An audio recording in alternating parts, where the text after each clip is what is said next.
All right, everybody. So we're back with Kamen Rider Zeztz episodes 24 and 25. So, yeah, very interesting couple of episodes. So picking up right from 23, we get Baku having fully embraced his code number 7 identity.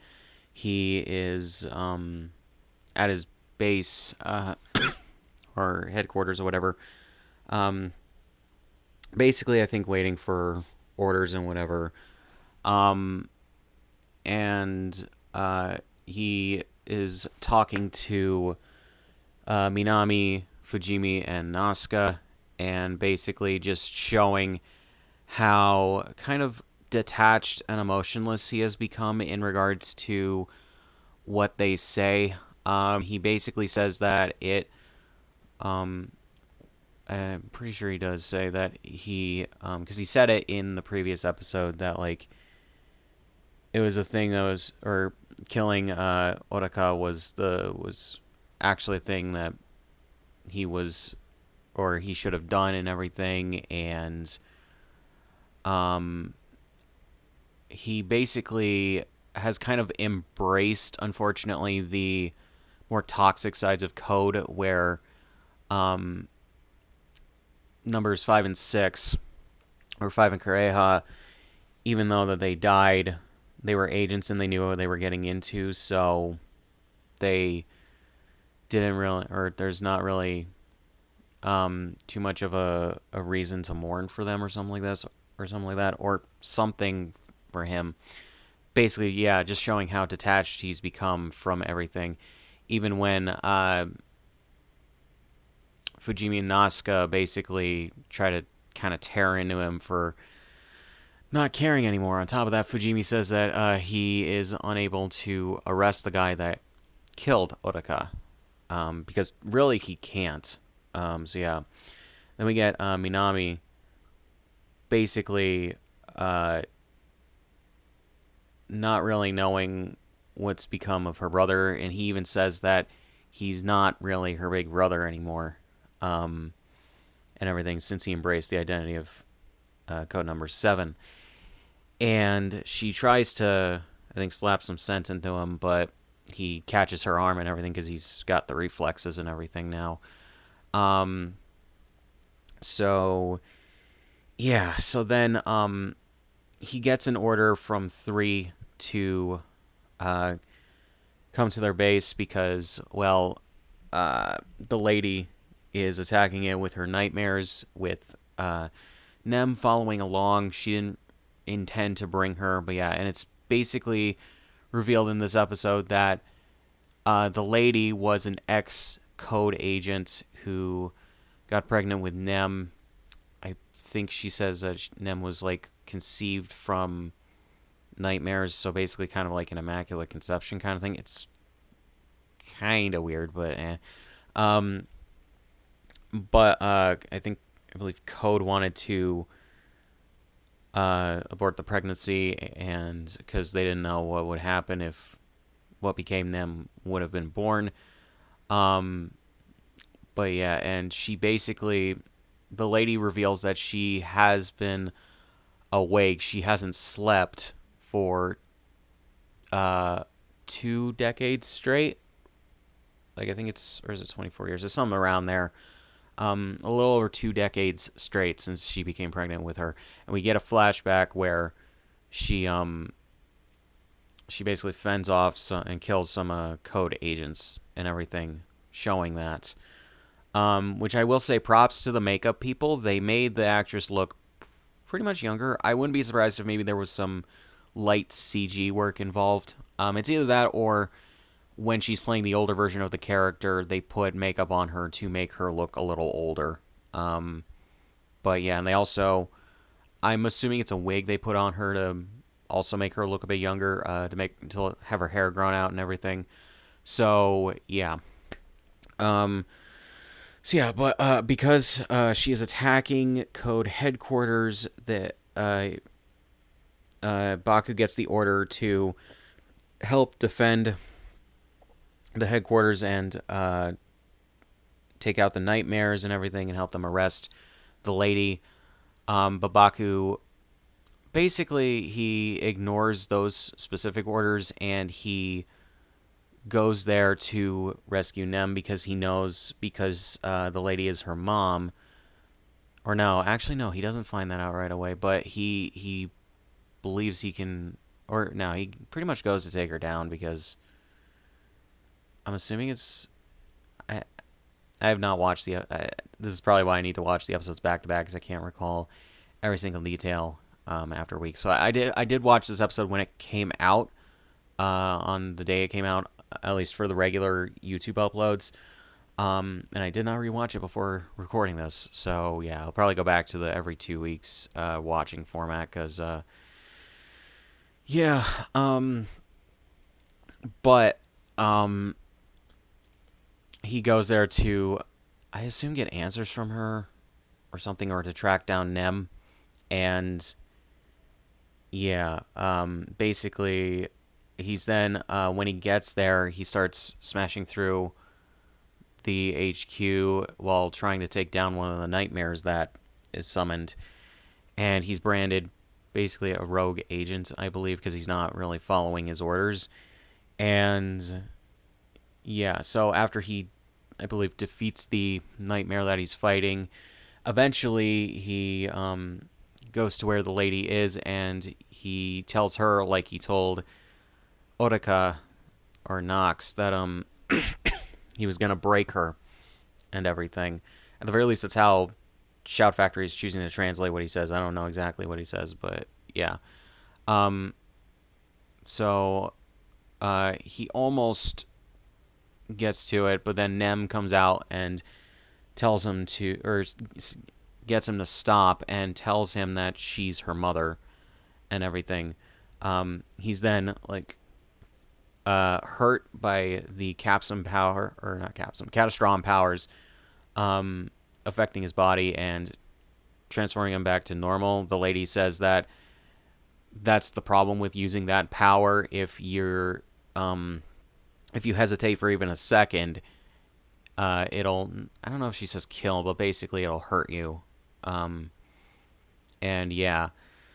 So then, I'm trying to remember everything. The lady is then, I believe, shot. Baku is also shot in his right arm as 3 and the other agents come in, and Zero is also watching from the sidelines in his regular human form, which I have to assume that the memory core that was in the robot body was maybe a copy of his personality and everything, which makes sense and doesn't make sense at the same time, but yeah. Because I don't know if that was necessarily established beforehand, but yeah. So we see the agents capture Nem. Baku obviously doesn't want that to happen because he made a vow to rescue her. 3, I believe, transforms into his Kamen Rider form. Then Baku transforms into his regular Kamen Rider form, or Zeztz form. And they begin to fight, but because Baku, obviously, he's hurt because of the bullet in his, I believe, his shoulder, he can't fight too well. So, yeah, so 3 has the upper hand. He then uses his sword to de-transform Baku back to normal. And then he says, this isn't one of your lucid dreams. This is real life. And he takes his silenced pistol and pretty much shoots him dead, even while Baku is basically screaming at him not to do this. And then Baku wakes up in the hospital and I watched the first episode to see where this is. About a third of the way through the first episode of the series. And he thinks that it was all a dream, but then I believe he notices that he still has a Zeztz driver on him under his hospital gown, and he sees that it wasn't all just a dream. And we're left on kind of a vague note of what's going on. So yeah, not too much of a big fight like I kind of expected between Nox and three. Three has the upper hand, obviously, with Nox, especially, or not Nox, Baku, between Baku and three. And yeah, obviously three has the upper hand on Baku because, well, for one, he's not hurt, and two, he's been doing this longer. So yeah, um, and it's a very very heated kind of episode, and it's very interesting because we see that Baku has basically shut down all of his emotions and cares for anything else but being a secret agent, being them and everything. But with the fact that he's still vowed to save Nem, and then he goes to do that, um, it's um, it's like that's where all of his emotion comes out and everything. So basically, he's kind of just more volatile with his emotions. Even when like he seems to be more emotionless most of the time.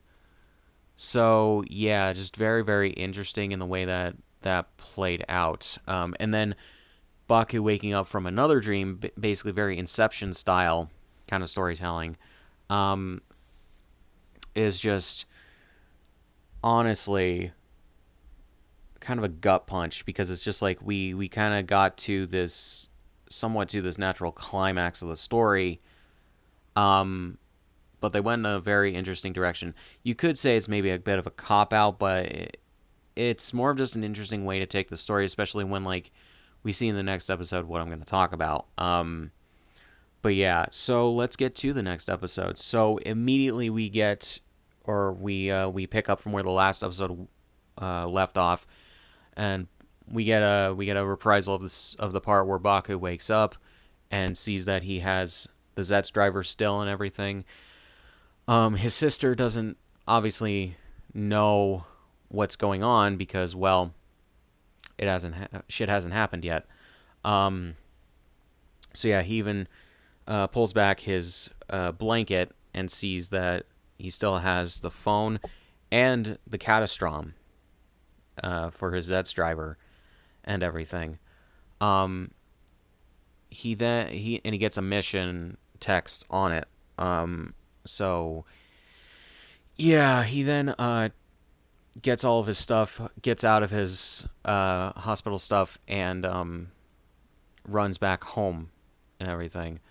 Uh, Meanwhile, Fujimi and Nasuka are outside of the hospital room, watching from afar, and he basically apologizes to both of them because he accidentally runs into them when he runs out of the room, and yeah, and yeah, it's just very interesting to see this, and we see as he's running back to his place that his and Minami's apartment, that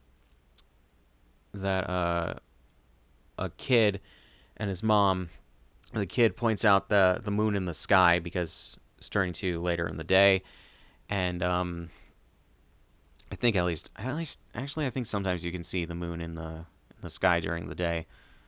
It's just not as visible or near. But yeah, and his mom says that he's got good eyes and for seeing it as early in the day as he is. So yeah, so then Baku gets back to the apartment and everything, and he runs into the HQ, wakes up Zero in his bike form, and it turns out, well, Zero's fine because nothing that happened in the previous episodes to him, at least in his robot body, happened yet. We then get a confrontation where Zero's all confused about what the fuck's going on, but Baku is remembering stuff that happened in his dream, and Zero tries to tell him that everything that he saw was in a dream or was just a dream, but then Baku points out the capsums that he has as well as the catastrom, and he asks, if it was just a dream, why do I have that? And Zero's just like, where did you get that? Or you shouldn't have that, something like that. and tries to reach for it, but then Baku transforms into Zeztz and protects the capsims that he has, but then tells Zero to leave. Zero tries to calm him down, but then Baku just powers up his capsim like he usually does and just tells him to leave again.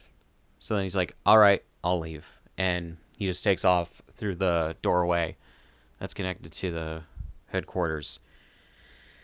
And yeah, it's just very interesting with that. So then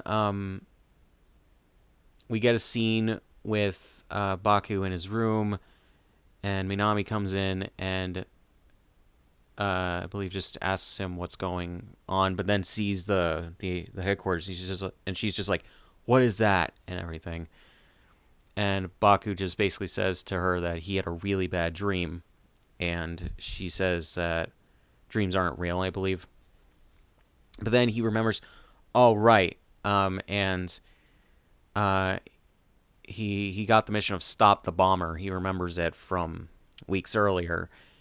And then he, even though Minami tries to interrupt him doing it, goes to sleep. And basically, New Game Pluses the whole thing, or the whole confrontation with the nightmare that took over Fujimi's body originally, because he failed to stop it, and also spread like nightmare stuff throughout the city. And he uses his Catastrom form to take care of it, to eliminate the nightmare. Then he uses his recovery capsum to repair the building that was partially destroyed with it in the dream, so that it doesn't affect the real world and everything. Which I don't necessarily remember that happening with that particular instance, but at the same time, Baku doesn't really want to take chances, I assume, so makes sense in the long run. So yeah, he also previously, or before that, pretty much immediately before that, was talking to Nem, and said something about her mom, and as well as he saw certain things in a dream and all that.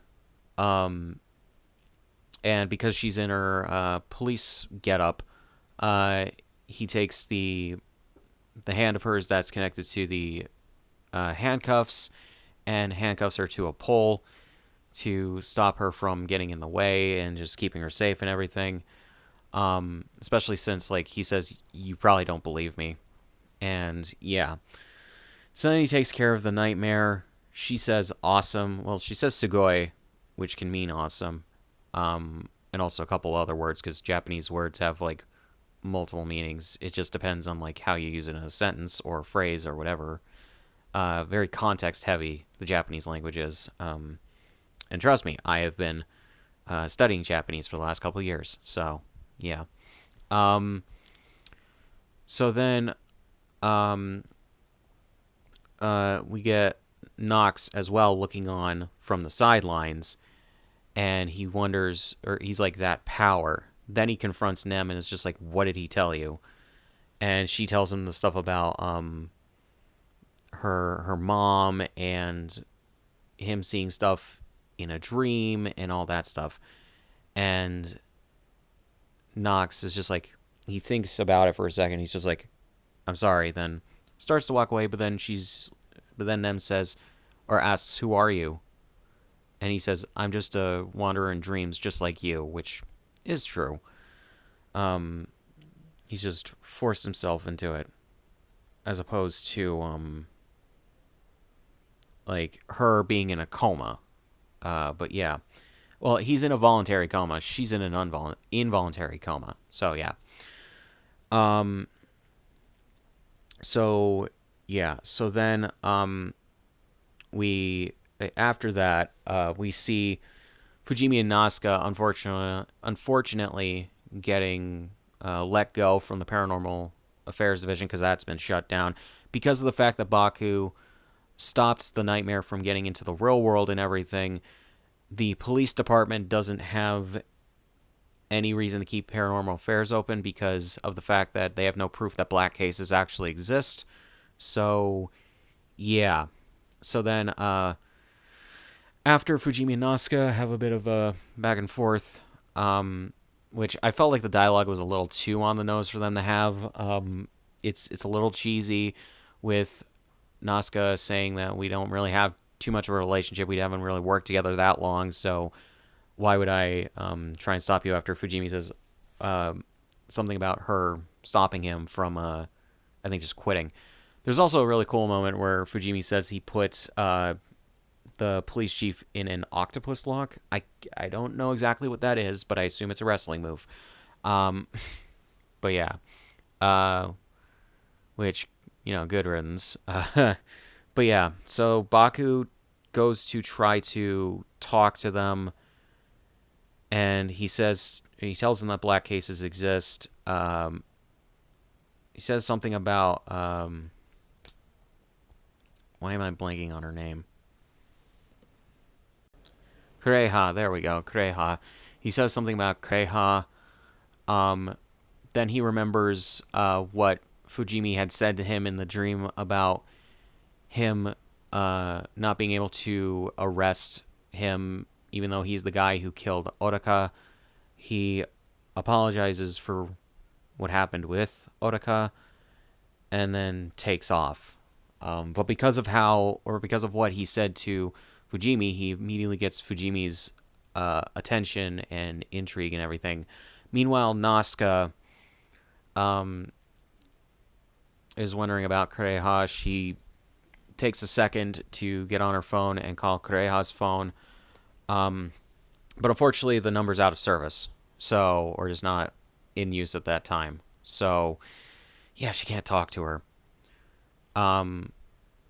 So then we get a scene of 0 and 3 talking. He called 3 to their HQ, and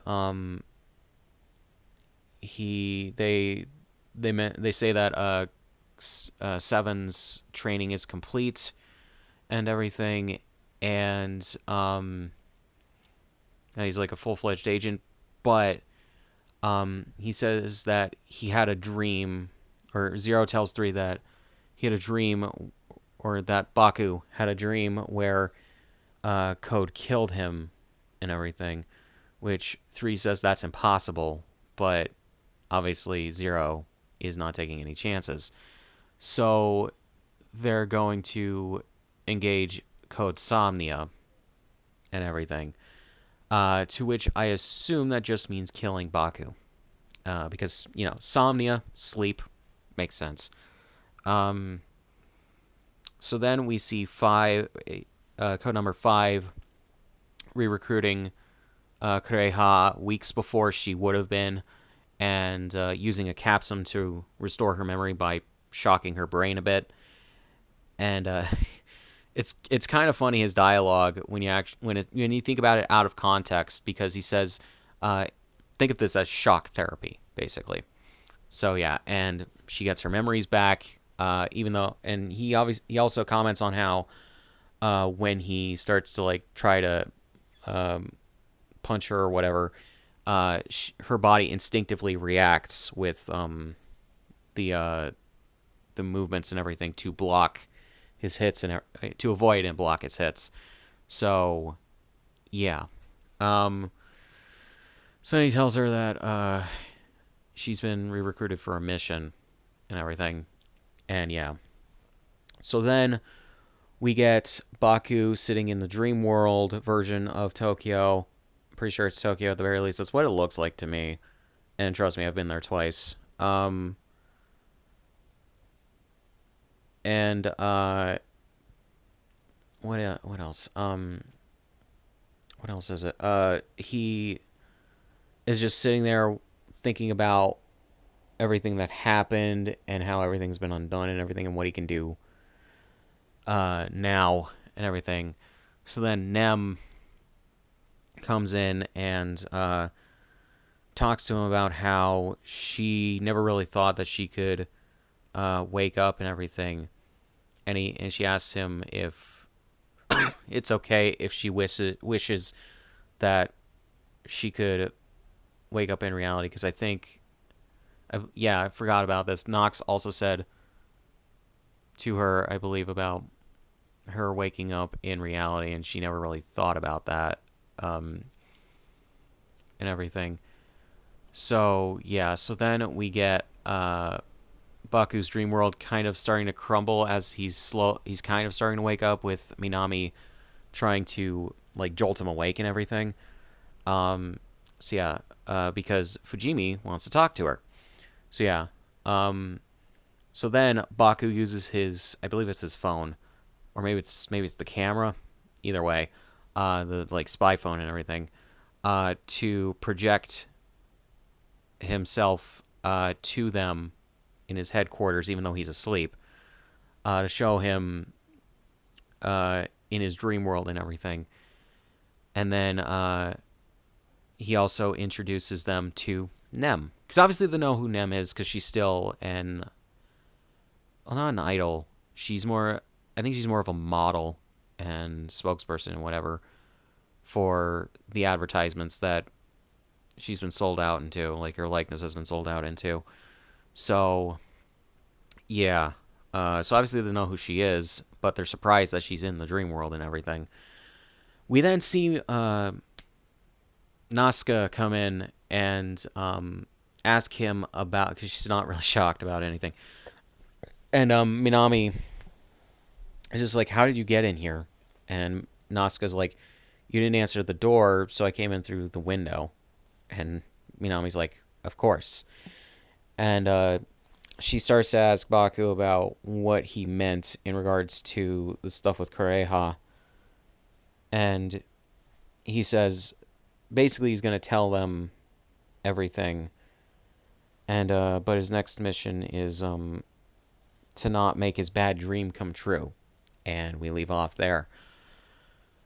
And yeah, so a very interesting or this is a very interesting way to reestablish the status quo and also shake things up halfway through the series.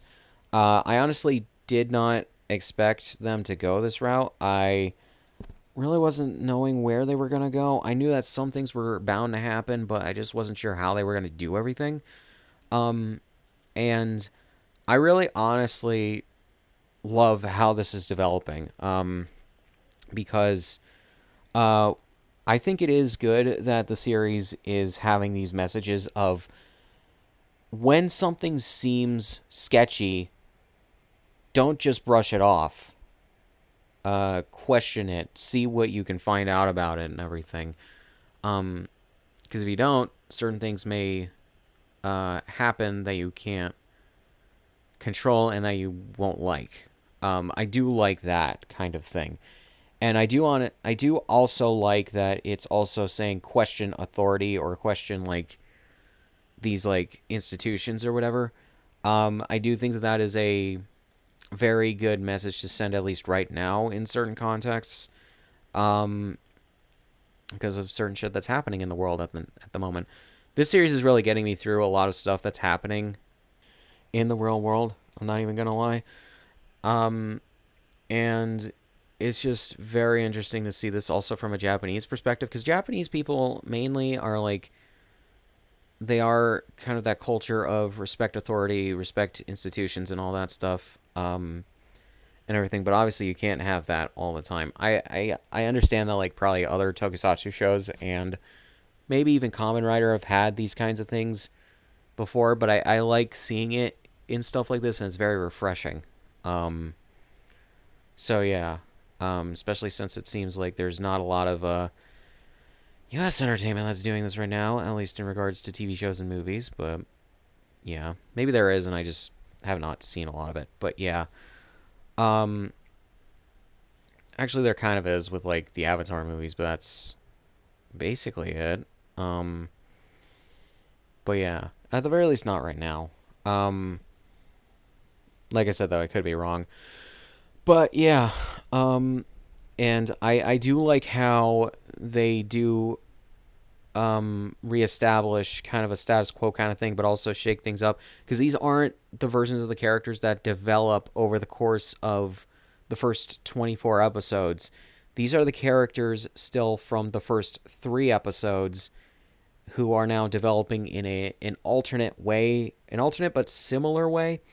So yeah, and I do like that Baku has now a chance to right a lot of wrongs that happened, either because of him or because of other people thus far in the series. Because of the fact that he was able to basically get a new game plus on the last several months, probably of his, or a few months of his life. He knows all about the Kamen Rider or the Zeztz stuff. He knows how to use it properly. He knows how to like deal with nightmares and everything. On top of that, he has the Catastrom form, as well as the was it Prism or whatever it is, the lightning form that lets him use a speed attack. He has a bunch of these capsums that Code didn't give him yet, so he has a bit of that.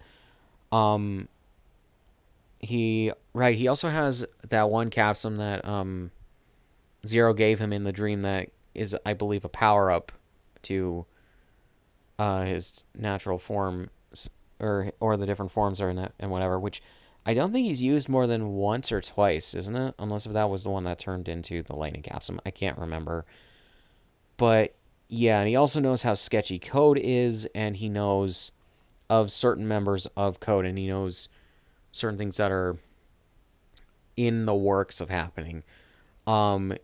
He and one thing, some things or not just one thing, some things I'm expecting to happen are a confrontation with Code, obviously, with at least Agents 5 and 6, maybe 3 as well, where they're given the orders to take him out and everything. I kind of expect him to maybe talk to Nox about what's going on, and everything, because he knows at least some things about what's going on, and on top of that, I think he could probably reach Nox on a more human level if they can just sit and talk for a bit. He can also probably avoid Nox getting the Nox driver, I think it is, early. Maybe the Nox driver is the one after that. The one that he gets in the dream and everything. So yeah, and maybe come to an understanding about certain things.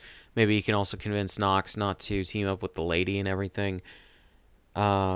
It's either that or maybe act as a double agent for the interacting with the lady and everything.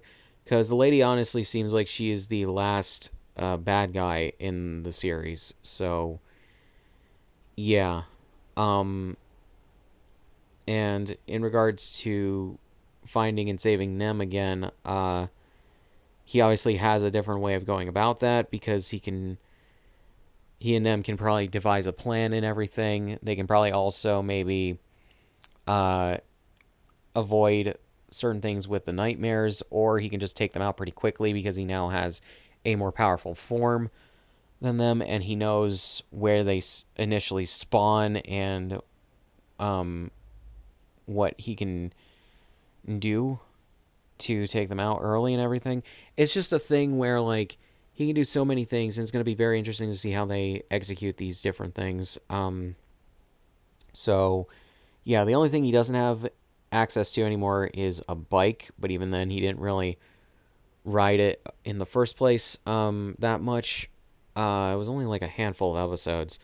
And it's funny because the showrunner for this season was at, I think it was California Comic-Con, or no, San Diego Comic-Con, something like that, last year, and someone asked him a question of if we were going to see Zeztz ride around more on his bike, and he said yes, but we haven't really gotten that yet. I'm hoping that they maybe pick up that in the second half, because that's kind of the whole rider part of Kamen Rider, is that they ride around on their motorcycles, which we haven't seen much of in this. But granted, he hasn't really needed the motorcycle because he's been mostly confined to the dream world. So, yeah. And I believe the only times he's really needed it is when he's been in the real world. So yeah, where he can't just like teleport all over the place. But yeah, um, and yeah, it's just very interesting. I One thing I would actually like to see is maybe the robot version of Zero. Maybe because like it seems like his whole thing is a duplicate of the real Zero. So maybe he grows to, if they have both characters together, both versions of the character together, maybe he doesn't like what's happening with his original self in regards to how he sees certain things, and and uh and all that, and maybe he defects to helping Baku and everything. That would be very interesting to see if that would happen.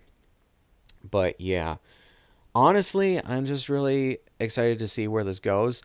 Uh, and it'll just be very interesting. I can't really say too much else. Um, I do because, and speaking of, with the next episode preview of this, some shots are they use again from, I think, the last couple of episodes, but some of them they have I'm pretty sure they have Baku teaming up with 5 and 6. So it'll be very interesting to see how he gets them on his side and everything. Because 5, he's an idiot, but he's a fucking like powerhouse in regards to his strength and his loyalties and everything. Kureha, she's more like sensitive to and like common sense kind of stuff in regards to how she thinks about things, to Baku's like feelings and everything. She understands more of how people work than 5 does, and I think a lot of Code does. So if he can at least recruit her, I'm assuming 5 may come along as well. Maybe he could be convinced or whatever.